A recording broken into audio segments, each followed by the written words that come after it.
Good morning, everybody. Thanks for joining us. Friday morning, reInvent after replay. So I know I'm humbled that there's so many people here, so thank you so much for coming out. I'm Adam Wagner. I'm a principal solutions architect here at AWS, specializing in serverless. I'm joined by Justin Callison, the general manager of Step Functions, and Brian Zambrano, another specialist solutions architect in the serverless space. And we're going to talk to you today about accelerating workloads with parallelism using AWS Step Functions and Lambda. So just a quick agenda here. I'm going to kind of set the stage with a quick talk about data processing, kind of the evolution of data processing, go into a Step Functions overview, talk a bit about parallel data processing, talk about the new distributed map feature, which Werner announced the other day, do a really cool demo that Brian's written, and then kind of deep dive further into the feature, and then talk about like where we think this fits within the AWS ecosystem. So if you go back far enough, data processing tended to fit into one of two camps. People were doing it kind of manually with a spreadsheet, or folks were writing code, and it was kind of custom, bespoke code. You move forward a little bit, advent of things like MapReduce with Hadoop and Spark, you get the introduction of these big data frameworks. You get data scientists who specialize in these frameworks, data engineers. You still have developers writing code and kind of processing data that way, and people doing it manually. One of the things that we're starting to see more and more is this fourth persona, which is someone that writes code to process data, but doesn't have software engineer, software developer in their title. These folks are scientists at pharmaceutical companies, people doing quantitative analysis at financial institutions. And we see this across a wide variety of industries. And I think what we're going to talk to you about today is going to be useful kind of across all of these personas, but especially these two middle ones, your kind of general developer and the person that writes code that is vital to the business, but doesn't really think of themselves as maybe a software developer. So let's talk through what Step Functions is. So AWS Step Functions is a serverless workflow service that is used across a variety of use cases across many industries. We see a lot of data processing use cases that include media processing, batch processing, unstructured data processing, and many more. It's used for application integration, so orchestrating microservices and also orchestrating business processes that involve a manual intervention, such as a human approval workflow or something like that as well. We see it used for security and IT automation, as well as machine learning. We see it in the training, the cleaning of data, and the building of models. People will use Step Functions to orchestrate all of those. And Step Functions isn't doing this alone. A lot of the power of Step Functions is its ability to allow you to compose applications from over 220, basically all, of the AWS services, which amounts to over 10,000 API actions that you can take advantage of. Solutions can be built quickly, they can evolve over time. We basically make it so that developers can focus on their business logic and less time on the glue to stitch these different services together. So how does Step Functions work? So the workflows you build with Step Functions are called state machines. Each step within your workflow is a state. When you execute your state machine, each move from one state to the next state is called a state transition. And you can reuse the components easily between different workflows. You can swap one component for another component. Makes it really easy to evolve these workflows over time as your business needs change.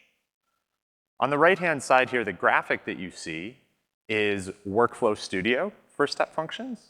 So this is a drag and drop interface in the console that allows you to visually build workflows and makes it really easy to get started with Step Functions. I talked about those integrations to over 220 AWS services. There's two different types of integrations with AWS services. There's the optimized integrations and the SDK integrations. The optimized integrations support a subset, 17 AWS services today, including DynamoDB, Lambda, Glue, Athena, and many others. And they support three different integration patterns. There's request response, which is an async integration pattern. Step Functions is going to make that API call on your behalf, and when it gets that response to that API call, it moves on to the next step. So you could think about starting an Athena query. The query starts and is going to continue to run until it finishes, and you're going to continue on, right, in your step function workflow. The second option is wait for callback. This uses a task token to let you have some external entity, other AWS service, other code that you've written. Basically, Step Functions will pause and wait until that task token is sent back to Step Functions via an API call, either indicating success or failure. So you can use this for a variety of use cases, including those kind of human approval use cases. Send out an email, give someone a button to approve or deny some request, and then Step Functions will continue on after it gets that response. And then lastly, with the optimized integrations, we have the sync integration. The sync integration, or run a job, is a synchronous way of invoking these. So if we go back to my earlier example of an Athena query, if you run that same Athena query but use the .sync integration type, Step Functions will wait for that Athena query to complete before it moves on to that next state. With the AWS SDK integrations, we support those first two, so the request response and the wait for callback. There's also two different types of Step Functions workflows. There's the standard workflows, which we introduced here at reInvent in 2016. These are great for long-running workflows. They also have an exactly once execution model where each of your steps, each of your states within the step function is only run once unless you request us to run it multiple times, things like error handling. The duration of one of these step functions executions can be up to 1 year. And it's free to wait. So back to my earlier example of waiting for some sort of human approval, you have a standard step function, it's waiting for human approval. If it waits hours, if it waits days, that wait time is free because you're charged based on the state transitions. So while you're waiting for that state to transition, you're not being charged anything. Then we also have express workflows. These are great for high volume event processing, short duration workflows. These can run up to 5 minutes in length. And the pricing model here is much closer to the pricing model you might be used to with AWS Lambda. So it's really based on request plus the duration. Kind of circling back, in addition to the service integrations, there's other states that allow you to make decisions and control the flow of that step function. So on the left here, we have the choice state. This allows you to look at an input coming in and then make a determination based on that input. So maybe there is a previous step that determines whether or not a transaction looks fraudulent or not, and then based on whether that Boolean value is set true or false or some other piece, other conditional, it's going to branch accordingly. Those service integrations, we made an enhancement just a couple weeks ago. Those service integrations that we talked about now also support cross-account service integrations. So if you've adopted a multi-account AWS strategy, you can now call services across accounts as well. And then we also support parallel processing. So if you know when an object comes in your step function, there's 3 things you want to happen and they can happen in parallel, you can do that with the parallel state. And I'll talk about one other state as we kind of go through a use case. So this is a very popular use case with step functions. What we have on the left is a system, an entity, a person creating an object in S3. That object landing in S3 creates an event, which is sent to Event Bridge. There's a rule within Event Bridge that routes that to step functions. That step function state machine could do a variety of things. It could have a Lambda function to process it.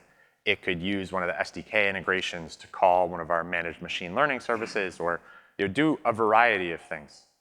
There's a lot to really love about this pattern.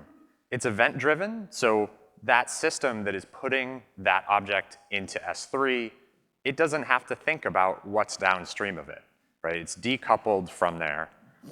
And since we have Event Bridge there, if we want to add another application, maybe another step function or something else that wants to listen to that event as well, we add a rule in Event Bridge, we wire it up, and neither that producer, that entity that's putting that S3 object in there, or our existing application needs to change or even know about it, right? So very, very decoupled.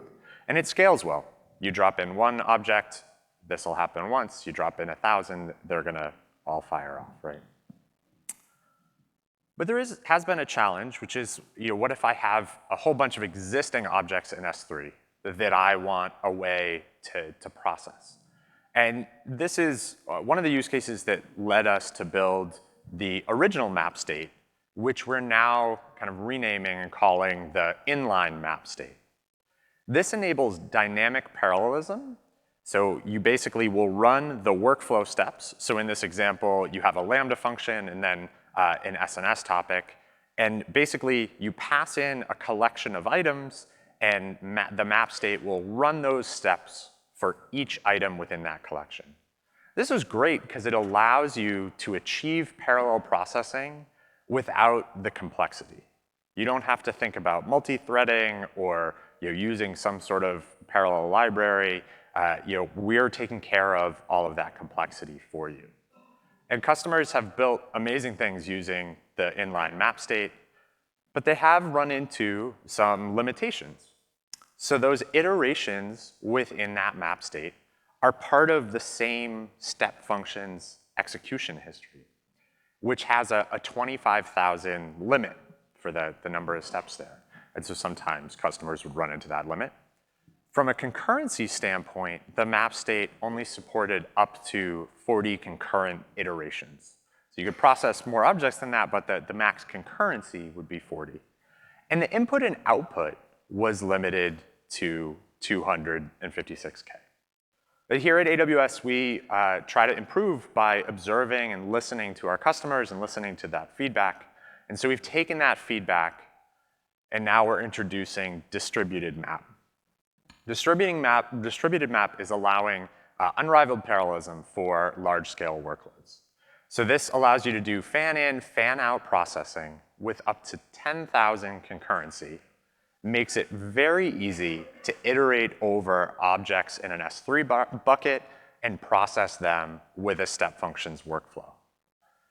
There's a new operator dashboard, so you can watch this parallel processing happen. And you can use this with express or standard workflows. So this new map state, with distributed map, the individual iterations within the distributed map are now child workflow executions. So they're being run as their own workflow execution, and therefore they're not adding to that 25K limit, history limit, from the parent workflow. But they are still defined within the same step functions template, so makes it easy to write. From an input standpoint, we're making it easy to iterate over objects in S3. You can do that a couple different ways. You can do it by telling us to kind of list S3 objects within a bucket and optionally a prefix. Or you can tell us where an S3 inventory manifest is, and we will read in the files from that manifest. You can also use this to process like one really large file. So if you have multi-gigabyte file and you want to process kind of line by line or batches of lines, we support that as well. So in this example over here on the right, and I'll try not to hit Brian with the laser, we have a couple of steps that are happening before the distributed map. So we're staging some data with Athena, gathering some third-party data with Lambda, and then our distributed map happens. And so in this case, the distributed map only has a single step. But again, this could be any of our SDK integrations, all of that sort of stuff. And basically, this is going to run as its own child workflow execution.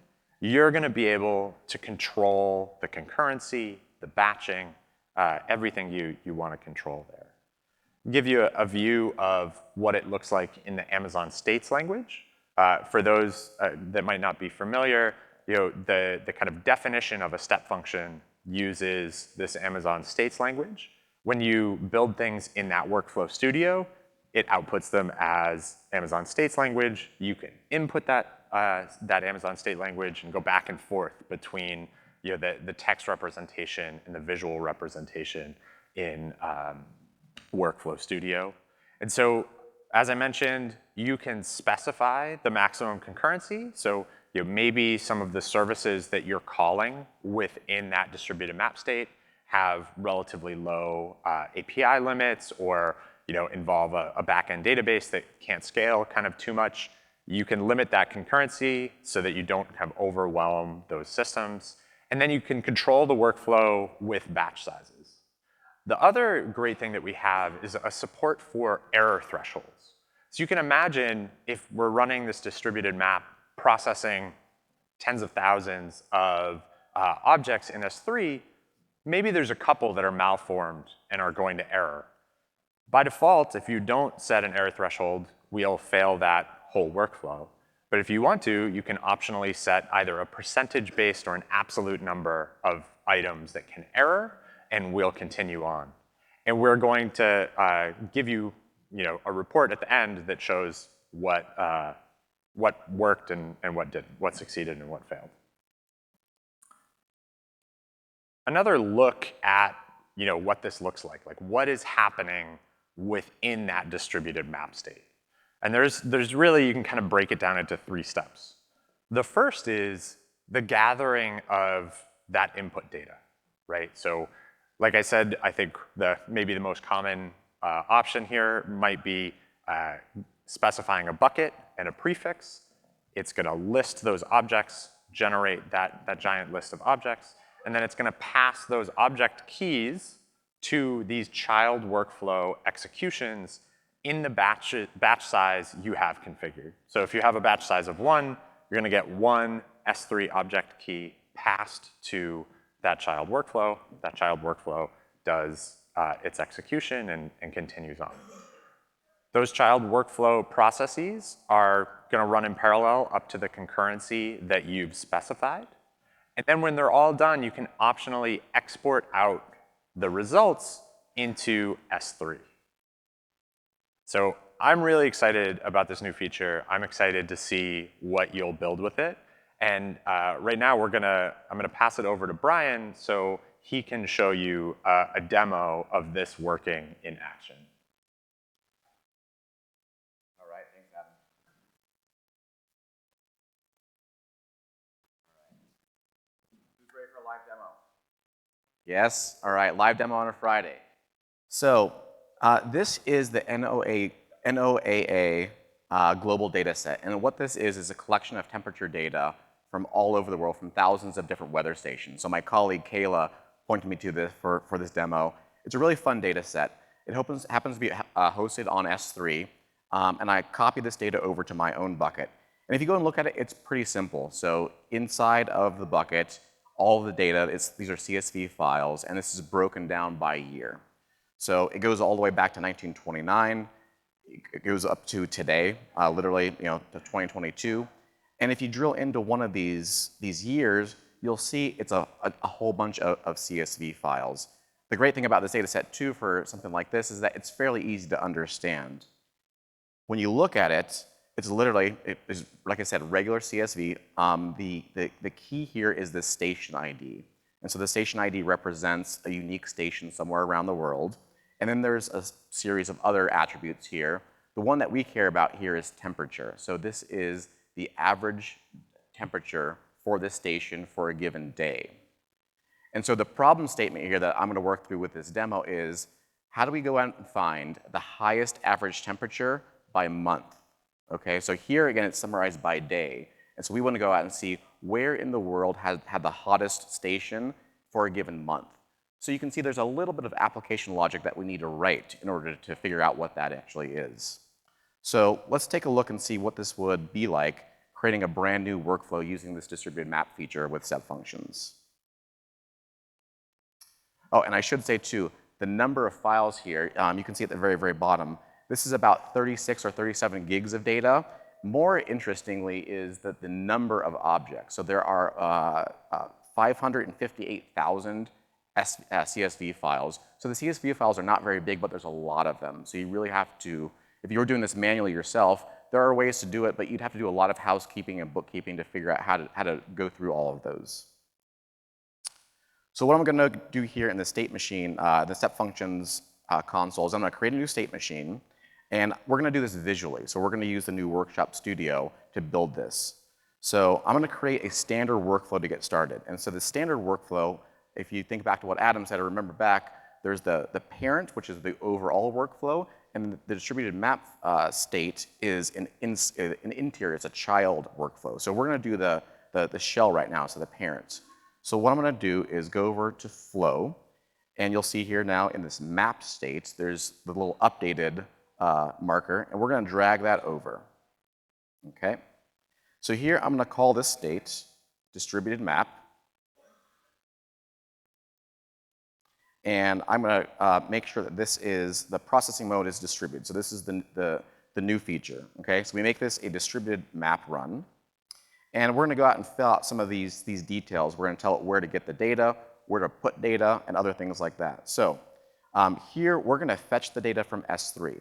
Again, like Adam mentioned, we can now go and list objects or pull these objects listings from S3 for you automatically. Or you can still take state input, but because there is so much data, we need to actually have step functions and distributed map go out and read it for us. So here I'm going to say, let's list the objects in an S3 bucket, and I'm going to enter the bucket details.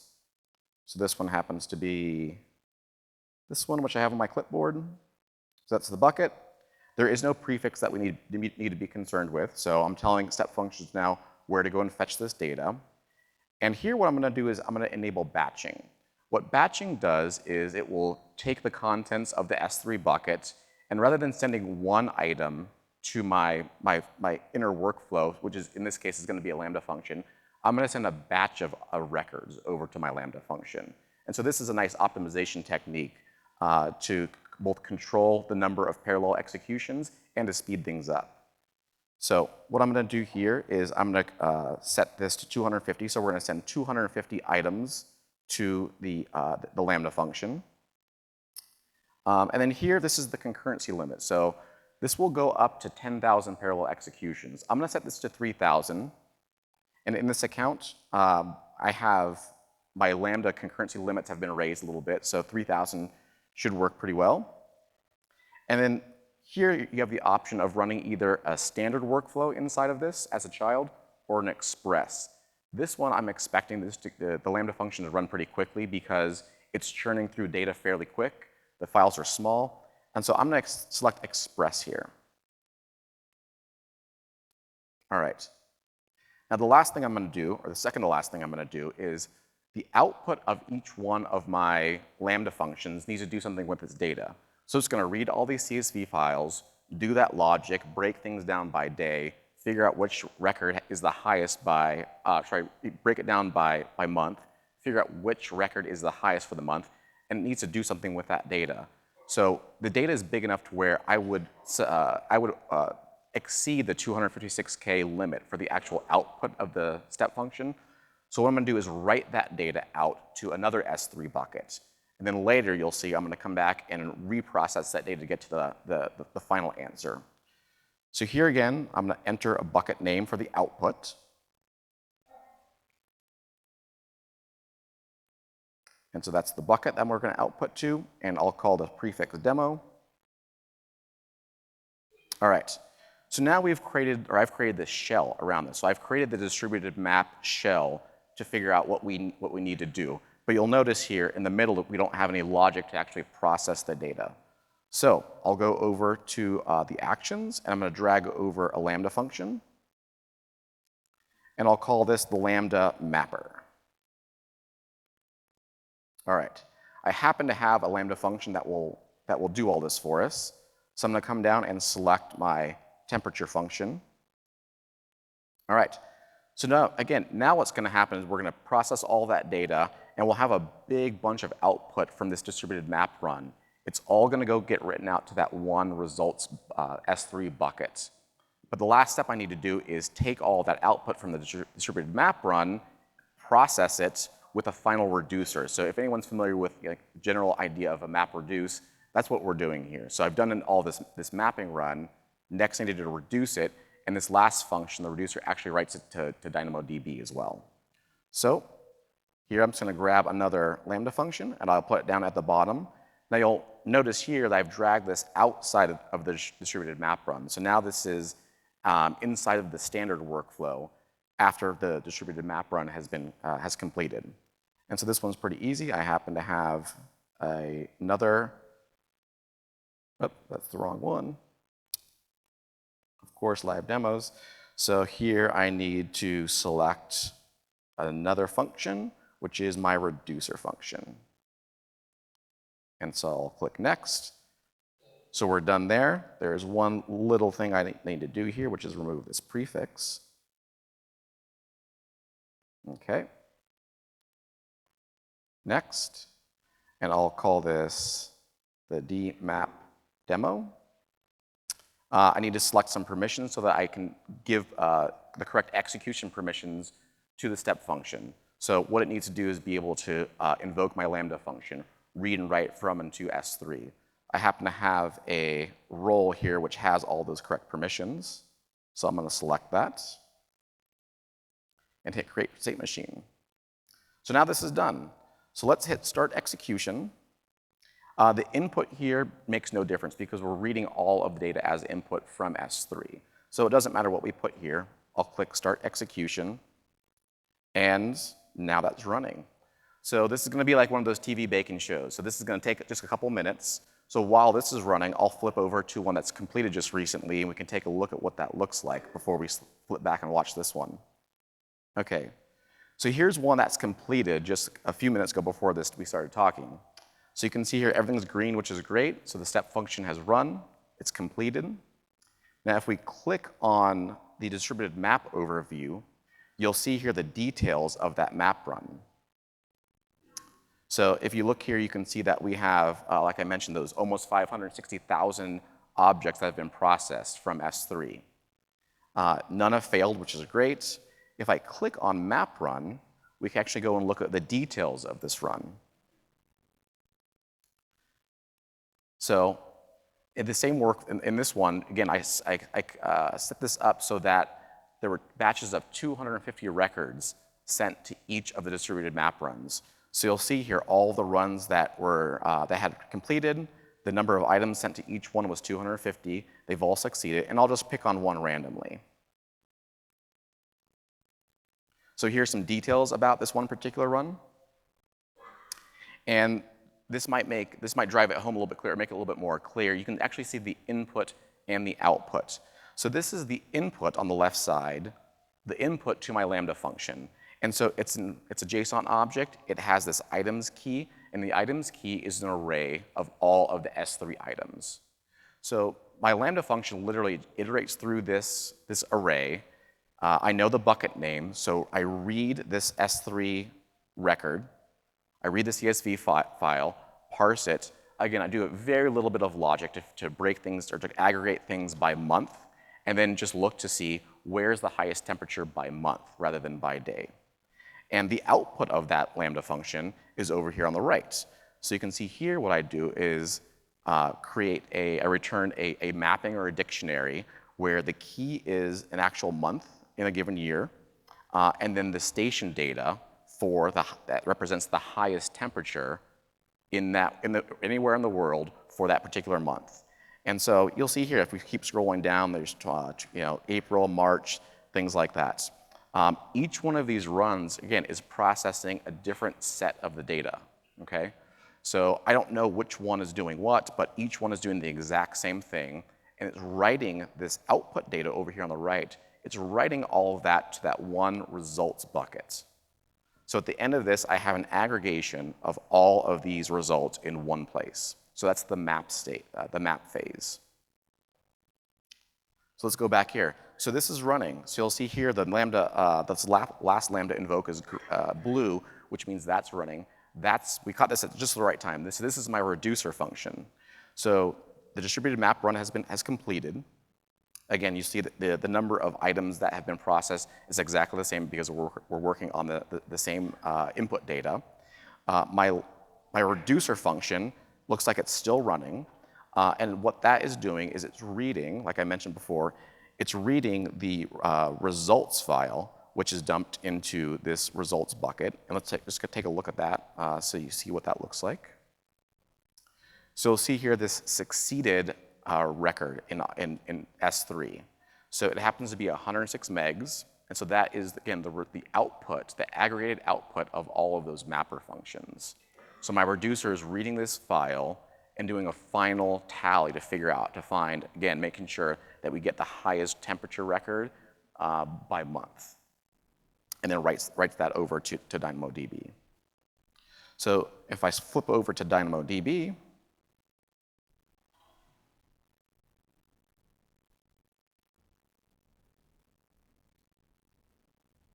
so here's my table. And you can see here, again, the primary key is just the month and the year, and then the record is actually the record that represents the highest temperature by month anywhere in the world.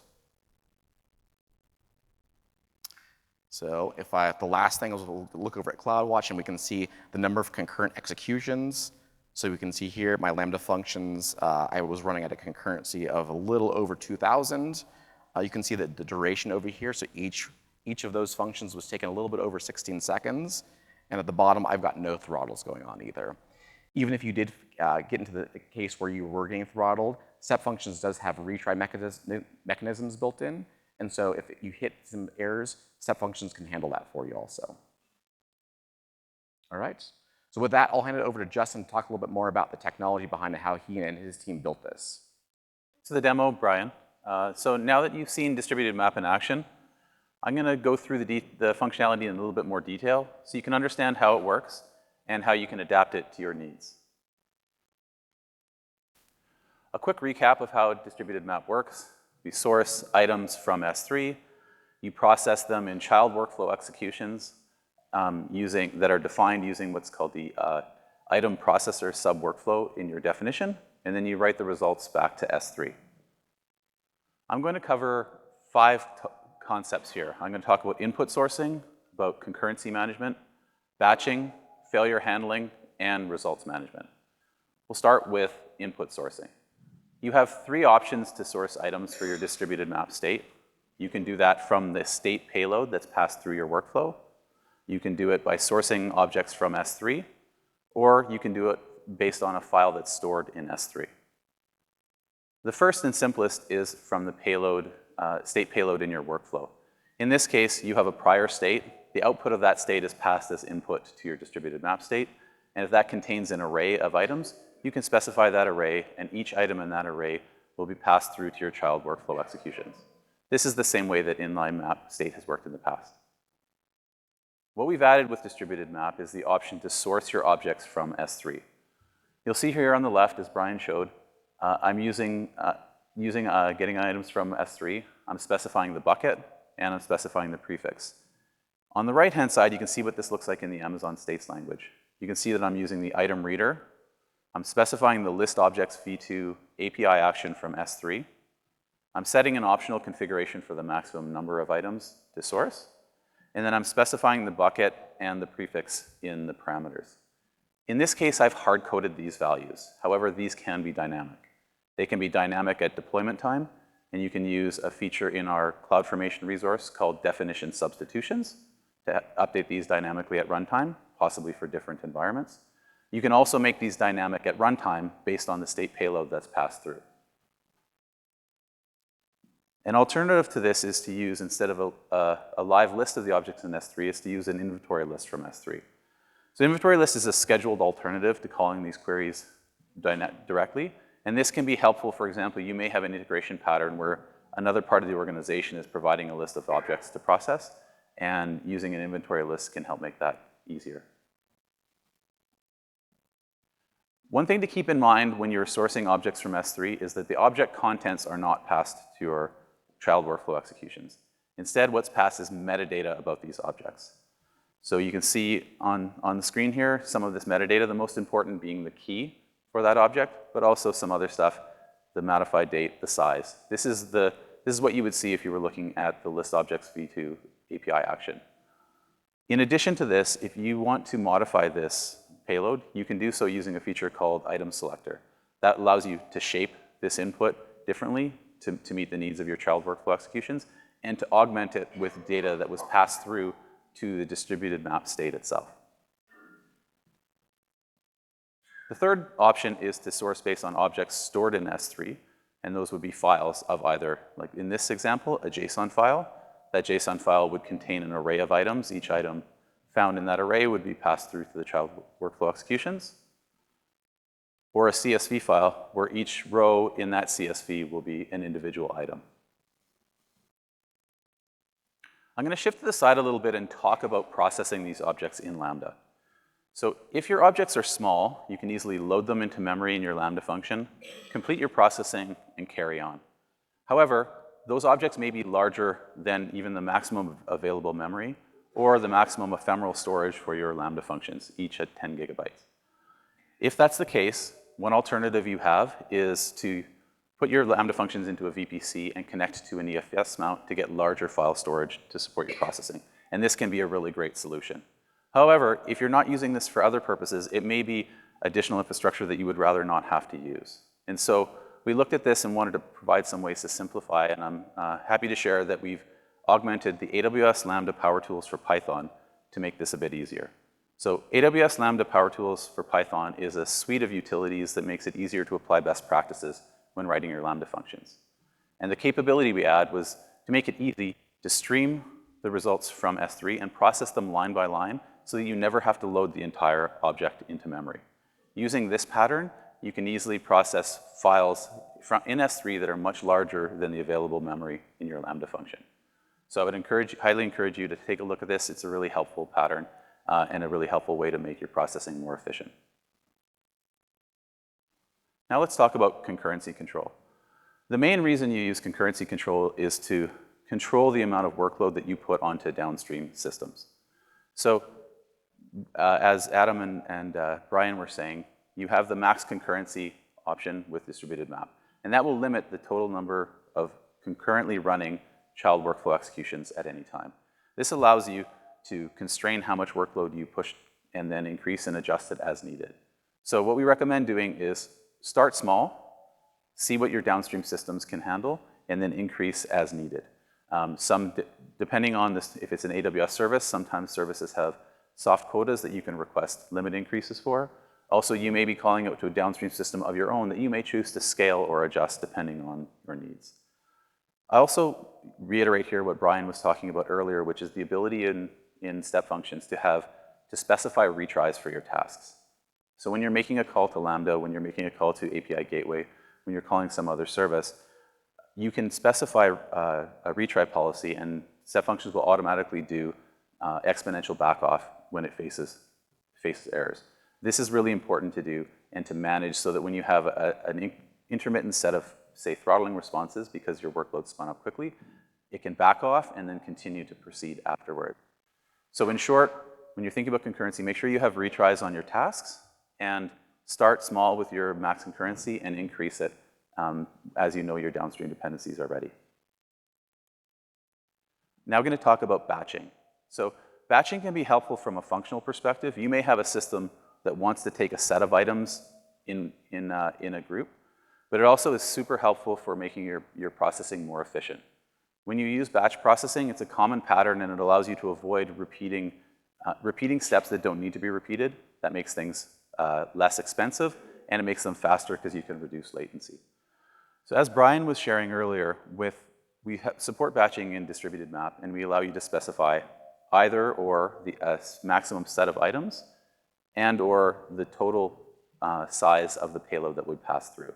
So on the payload side, Step Functions has a limit of 256 kilobytes for your input, and so this allows you to constrain and keep it below that. But one of the things you could do is say, well, I want to make sure that the input doesn't exceed the 256 kilobyte limit, but I want to take as many objects as I can.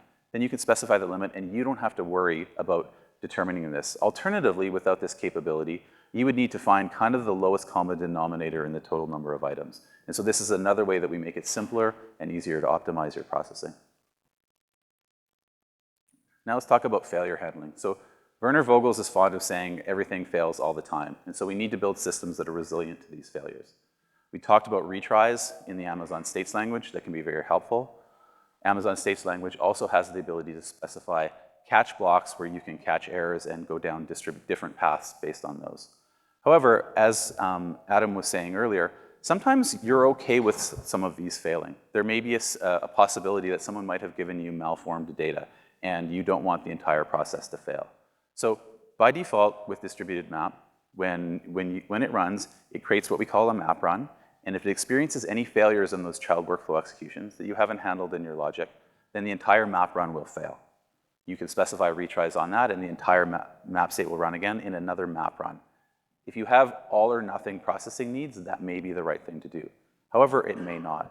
And so these features of distributed map of being able to set failure tolerances, they really help.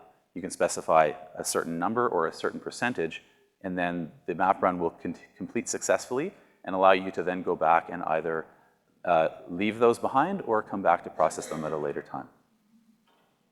And I'm just going to pop through this one and go to talking about the state output itself. So the result writer in the Amazon State language is what allows you to specify where to write these results out to. And you can write them out to S3. What you see on screen is an example of one of those manifest files. And you'll see it has information like the destination bucket it wrote to, as well as the map run ARN. But it also includes pointers to the files that where the output lives. The successful items have been written to a JSON file in this that you see for succeeded. In those cases, you're going to see a JSON array with each item in the array containing the output from the items in the order that they were processed. However, if there were failures, you'll see there'll be another file that contains the items that were not processed successfully. So what this allows you to do is you may be able to chain distributed map states together, one processing the successful components from the past, from the earlier one, or as Brian showed, a Lambda function doing a reduction step.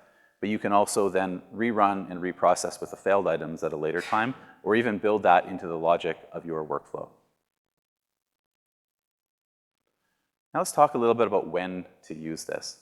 So at AWS, we have a lot of services, and we have a lot of wonderful, great, purpose-built services for data processing, such as Glue, EMR, and the Theta. When you're thinking about this, one thing to really keep in mind is that Step Functions integrates with all of these services. And so you can use all of them. And this is an and, not an or conversation. So a lot of those services may be the best solution to your data processing needs, or they may be a best solution for a portion of your data processing needs. And you can compose them, use them, and then adapt them as your system and your needs evolve. But I think the simplest way to put it is, if you have code that processes an object or a set of objects, and you want to run that against many, many objects, distributed map is going to make that a lot easier. I'm going to hand it back now to Adam to finish up. Thanks, Justin. So I hope you are as excited about distributed map as we are. I'm super excited to see what you build and hear about it in the coming weeks and months. To help you get started, there's a few resources here that I would point you to get started. The first is the workflow section on serverlessland.com. There's already a distributed map example up there today. So if you want to download a fully working distributed map example, you can go get it there, play around with it, start changing things, and get started. I'm sure we'll be adding additional examples there in the coming weeks and months. And then there's also the Step Functions workshop. This workshop is great because you could do it kind of soup to nuts from start to finish and really learn about all different parts of step functions.